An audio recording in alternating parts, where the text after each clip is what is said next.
Kill Valerie Hume by Martin Wilsey. Damn it, Hume! Are you trying to get yourself killed again? Deck Chief Jubinski yelled. DC Jub yelled all the time. It's how you actually knew when you were in trouble. If he wasn't yelling when he spoke to you, you were in some deep shit. If I were trying to kill myself, I'd stop by and eat more of your chili, DC, she said. Hume did yet another zero-G combat workout. She preferred to work out on the vast, open central core flight deck rather than in the zero-G gym. In the gym, all the walls were padded and uniform. That space was nowhere near as big. On the flight deck, the obstacles were real. Docked ships, bulky equipment, giant machines, crisscrossing cables, and other infrastructure. All of it had random handholds and footholds, like the real world. Besides, she was allowed to wear her full security team suit, helmet, and weapons. DC Jub even let her fire her frange carbine in there, in vacuum, because it only fired frangible, non-penetrating rounds. He also knew she seldom missed. She did fast launch and tumbles across the vast central space while firing her frange rifle on every rotation. She never missed her drone target.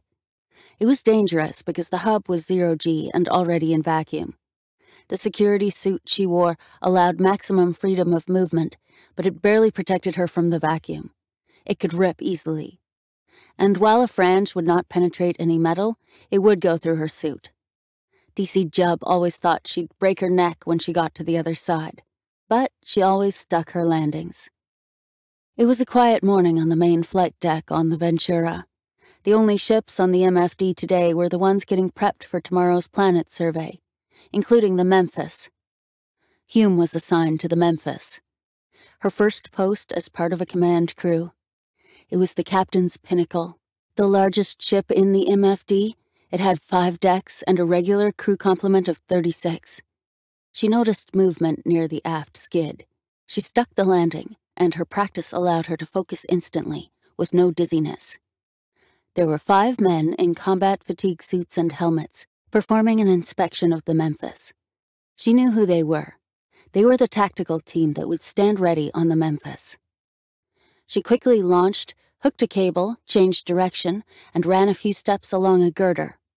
And while she still had enough downward inertia for traction, she launched again, soaring across the vast space in a slow, scanning spiral that allowed her to see the soldier ascending on an intercept vector. Hume cinched a strap that drew her frange to her back as if she hadn't seen the man. Just before they intersected, Hume tucked and twisted, easily avoiding his outstretched arms. She pounded on his shoulder blades, stopped, and stole his forward momentum, leaving him stranded and neutralized in a fixed position. She had estimated his mass and velocity closely. He wouldn't drift near a handhold for at least an hour. She sped to the flat flight deck doors, glad they were closed. If they had been open, she would have gotten lost to the vastness of space. Instead of doing the polite thing and retrieving the man, or at least give him a kick to the wall so he could save himself, she launched directly toward the group of men below that were now watching. When they saw her do this, 2 of them launched toward her. Just before they were on her, with their arms spread wide, Hume piked and barrel-rolled with her feet tight together, landing directly behind the first man's neck. She avoided his hands easily as she thrust him away into the second man. Both tumbled away, not grasping each other as they should have. She redirected into the side of the Memphis, where she ran along at a 90-degree angle to the horizon and completely surprised the remaining 3 men, bowling them into each other and away, like pins rolling a spare. She heard them laughing in her proximity comms. She halted her forward momentum instantly, reversed from following them with one hand on a ladder rung attached to the strut, right into another man that had been out of view under the belly of a lifeboat attached to the bottom of the Memphis. He was in the process of drawing a sidearm. Her sudden reversal in zero-G startled him, and that was all the pause she needed. In a well-practiced move, she spun and rolled up his shooting arm until her legs wrapped around his neck, and the gun hand cruelly twisted to the point of hyperextension. Incapacitated, he strained against her hold a couple of times. It only risked his arm breaking. Hume didn't peel the handgun out of his fingers, even though she could have. "Good afternoon," she said, in a polite manner, so everyone within proximity heard. "Thanks for the workout, guys. Next time, please don't go easy on me. This was fun." She let up on the tension as a few of the soldiers returned. By the time they had handholds and they were standing near, only the first one had not yet returned. She released the man, taking the chance that he had more discipline than to shoot her. She could tell just by looking at these men that they were ground pounders. They had little to no experience in zero-G combat. "That was pretty badass, LT. Got some wicked zero skills there," one man said. "Damn, she tiny," another said. "Big enough to make you look like a fool," the third said. "Sergeant, I think we need a bit more training in zero," the last man said. He was the one still floating, alone, in the center of the bay. Everyone laughed, except the sergeant, as he holstered his gun and rubbed his wrist. "A little help, please?" Everyone laughed again. "I'll fetch you, if I can ride you back, piggyback," Hume said, as she launched at him with the precision of an expert's arrow in flight. At least he knew the proper way to catch an incoming rescue, preserving and transferring most of the momentum to his body so that they floated towards the bulkhead behind him. "I'm Hume," she said. "I'm Ferris," he replied. "I'm going to ride you back to your buddies like a rented mule," Hume said. "Stop trying to arouse me in front of my friends," he said, as they lighted on the wall and prepared to thrust back to the Memphis. "If I had been trying, you'd be far more injured."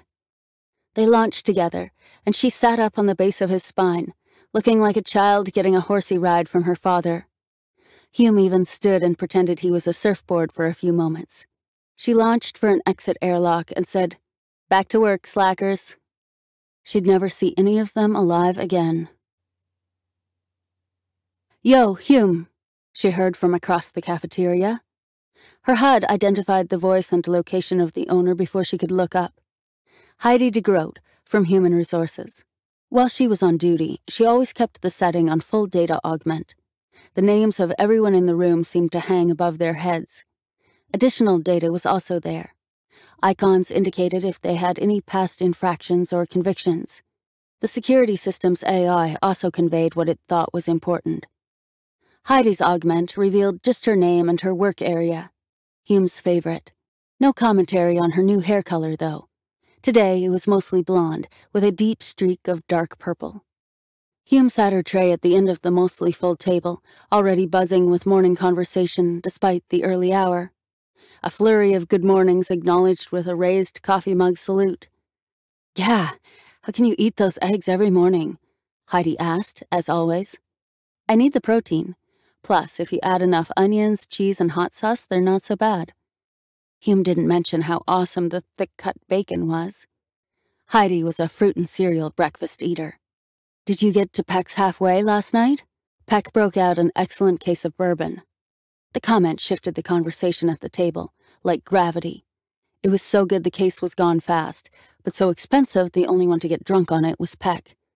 "Sorry I missed it," Hume said. "Yeah, it was perfect for you. As little as you drink, it might as well be good," Heidi continued. But Hume no longer listened. Her HUD drew her attention to a man that had no identifiers. There was no name above his head, no data available. This was not usually a problem. Not everyone had a HUD or was tagged in any way. She knew of just over 100 people on the ship that had no augmentative tech. Security simply used lanyards or face recognition. This man wore gray maintenance crew coveralls. As he moved through the crowd, AI Casey captured a full image of his face. No match. She got up as he moved away. He never saw her. Hume snatched her last piece of bacon as she moved and said, "Gotta go, busy day." Farewells drifted behind her.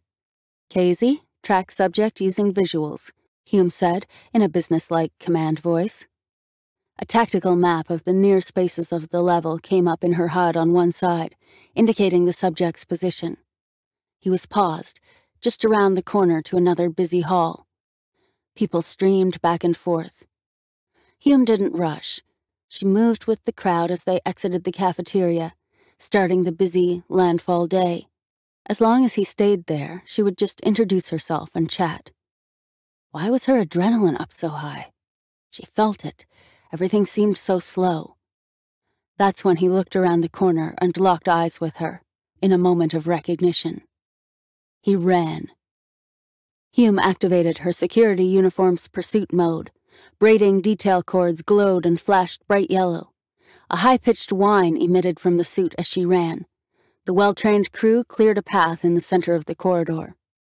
AI KZ closed bulkheads to contain the runner, who only had a 100-meter head start but was faster than Hume expected. No one ran anymore. Hume dove through a closing door just as it began to reverse. With a quick roll, she was on her feet again, instantly. She landed in the large, inorganic waste storage room. Her tactical map no longer contained the subject's location, since there were no cameras in the waste room. Her HUD indicated, "Reinforcements, ETA 4 minutes." Hume stopped her uniform from strobing, but left the uniform's lights on to cut the darkness. It was a huge room, stacked high with trash pallets from all around the ship that would be automatically sorted for the fabricators. "Sir, I'm Security Chief Valerie Hume. I want to speak to you," she said, into the darkness beyond the glow of her uniform. "Casey, lights," Hume said, under her breath. Hume saw the reflection, in the bulkhead steel, of the shape dropping down onto her from above. Her zero-G combat training had taught her three-dimensional awareness. She quickly rolled away in time as a giant axe slammed onto the floor where she stood a moment ago. "I know who you are," the man said, calmly, as the axe swiped at her again, missing her by a fraction. Then again, into the floor as she backpedaled. He was fast. "Stop or die!" Hume called out, managing to keep the panic out of her voice. She was on top of the trash bins now. Hume jumped, avoiding a swipe at her legs. As she did, she drew both her sidearms from her thigh holsters. To hell with polite community policing, she thought, or said, she couldn't remember, later. Before she touched down, she put 4 frange rounds into the man's chest.